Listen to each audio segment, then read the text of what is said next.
Aitäh! Märt Sults, palun!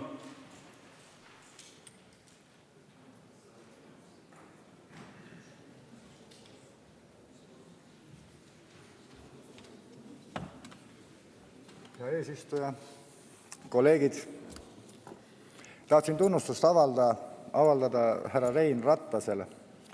Tähendab, tema on tõeline proff keskkonnaalal ja selle üle on väga hea meel, et keskkonnakomisjoni aseesimees on professionaal, kes teab, mida ta räägib ja teab, mida ta teeb.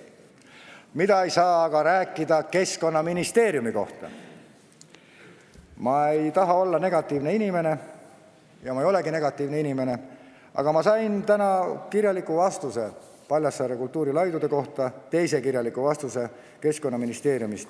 Esimene kirjalik vastus näitas täieliku funktsionaalse lugemise oskuse puudumist Keskkonnaministeeriumi nõunikel ja seal oli 2 nõuniku allkirja, aga nüüd on üks nõuniku allkiri ja selle nimi on Kaspar Anderson. Nii et igatipidi aitäh ja sain kinnitus sellele, et see projekt ja selle projekti käsitlus on kestnud 7 aastat. Nüüd tuli seaduse sisse erand, mida härra Ratas välja tõi, ja see projekt vastab täpselt sellele erandile. Ja nüüd kuulake sellist huvitavat asja. Mina väidan ja julgen väita selle vastuse põhjal, et Keskkonnaministeerium alates härra Tamkivist, siis proua Pentus-Rosimannusest ja nüüd ka Pomerants pole minu projekti lahtigi teinud.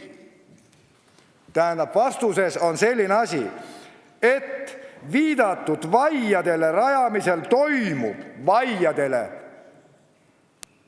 Ma ei tea, millises unenäos nad parasjagu olid või mis laksu all. Tähendab, et seal projektides pole vaiadest juttugi. Projektis on 4 korrust, maa-alust korrust, garaaže.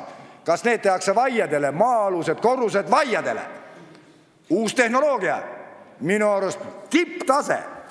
Ainult Eestis võib niimoodi olla. Tähendab, igal pool on väga fine need kultuurilaiud, soomlased, norrakad, Sankt-Peterburg, kõik on nõus panema oma rahad ja vahendid alla, aga meil on vaiadel uputatud saared. Sõnakestki pole mulle öeldud seda, et sinna uputatakse mingisugust tahket ainet. Sõnakestki, sellepärast, et seal on 1,5 meetrit vesi sügav. Kuhu kuramust ma selle tahke aine sinna uputan?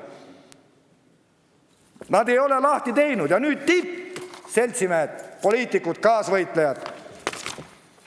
Detailplaneeringu sisuliseks edasi jätkamiseks ei ole mõistlik jätkata poliitilist debatti, vaid palume arendajal vastata sisulistele küsimustele, et oleks võimalik kooskõlastusprotsessiga edasi minna. Yes! Edasi Keskkonnaministeerium, edasi keskkonnakaitset. Aitäh, et meil on Rein Ratas, kes teab, mis asi on looduskaitse ja mis on keskkonna kaitsmine. Aitäh teile! Aitäh!